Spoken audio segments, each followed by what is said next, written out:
तो देखिए, ग्राम प्रधानों को ही प्रशासक नियुक्त करने का फैसला लिया गया है ताकि पंचायतों का कामकाज बिना किसी बाधा के जारी रह सके। तो वहीं इस फैसले के बाद गांवों की प्रशासनिक व्यवस्था निरंतरता के साथ बनी रहेगी, तो विकास कार्य भी प्रभावित नहीं होंगे। महाराजगंज में भी इंडिया वॉइस की टीम ने ग्राम प्रधानों से इस निर्णय को लेकर खास बातचीत की। देखिए कि संवाददाता अनुराग जायसवाल की रिपोर्ट में कि कई प्रधानों की ओर से क्या कुछ प्रतिक्रिया दी गई है।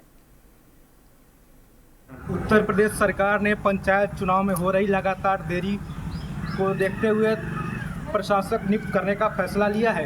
वही जब प्रशासक नियुक्त करने की चर्चा चल रही थी तो यह माना जा रहा था कि जो अधिकारी होंगे उनको ही प्रशासक के रूप में रखा जाएगा, लेकिन सरकार ने एक बड़ा फैसला लिया और जो वर्तमान प्रधान हैं उनको प्रशासक के रूप में नियुक्त किया।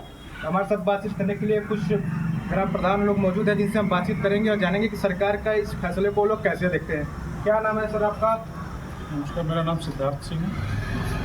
मैं बसंतपुर ग्राम पंचायत का प्रधान प्रतिनिधि हूँ। सरकार ने पंचायतों का कार्यकाल बढ़ाने का जो प्रशासनिक निर्णय लिया है और उसमें प्रधानों को के प्रति अपना विश्वास व्यक्त करते हुए प्रधानों को ही आगे कार्यकाल बढ़ाने के लिए दिया है।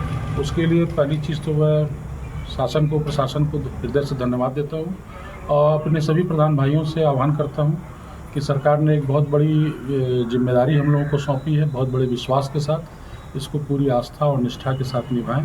धन्यवाद। वही हमारे साथ बातचीत करने के लिए कुछ और ग्राम प्रधान भी मौजूद है जिनसे हम बातचीत करेंगे। सर, क्या नाम है आपका? राजा राम गुप्ता। सरकार ने आप लोगों को प्रशासक के रूप में नियुक्त किया, इसके लिए क्या कुछ कहेंगे? देखिए, सरकार जो निर्णय लिया है वो सराहनीय है और इसमें जो भी ग्राम प्रधान जी लोग हैं उनका जो है दायित्व बढ़ गया है। अब काम करने का जो है दायित्व होता है जितना, वो बढ़ गया है।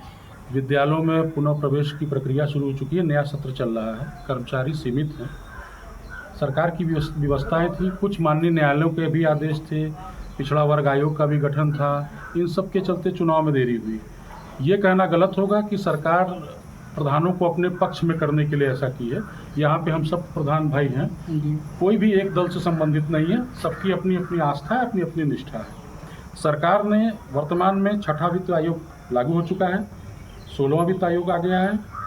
जी राम जी 1 जुलाई से पूरी तरह से लागू होना है। हम लोगों का जो भुगतान प्रक्रिया है SNS स्पर्श के माध्यम से होनी है। युक्त धारा पोर्टल के माध्यम से अब सारे कार्यों का जियो टैगिंग और क्रियान्वयन होना है। ये प्रक्रिया एक ऐसी जटिल प्रक्रिया है कि अगर तत्काल प्रधान लोगों को हटा करके एडीओ पंचायत को प्रशासक बना दिया जाता है तो एडीओ पंचायत मतगणना, जनगणना जैसे और महत्वपूर्ण कार्य को देखेंगे या गांव-गांव की इन छोटी छोटी समस्याओं से जूझेंगे। तो सरकार ने कहीं ना कहीं ये जनहित में निर्णय लिया है कि गाँव के विकास की जो निरंतरता है वो बनी रहे।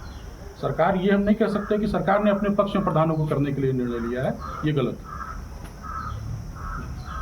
तो हमारे साथ बातचीत करने के लिए तमाम प्रधान मौजूद थे जिन्होंने सरकार के इस फैसले को सराहा है। उन्होंने कहा है कि इस समय जो वर्तमान परिस्थिति उसको देखते हुए सरकार ने प्रशासक बनाने का निर्णय एकदम सही लिया है। इंडिया वॉइस के लिए महाराजगंज से अनुराग जायसवाल।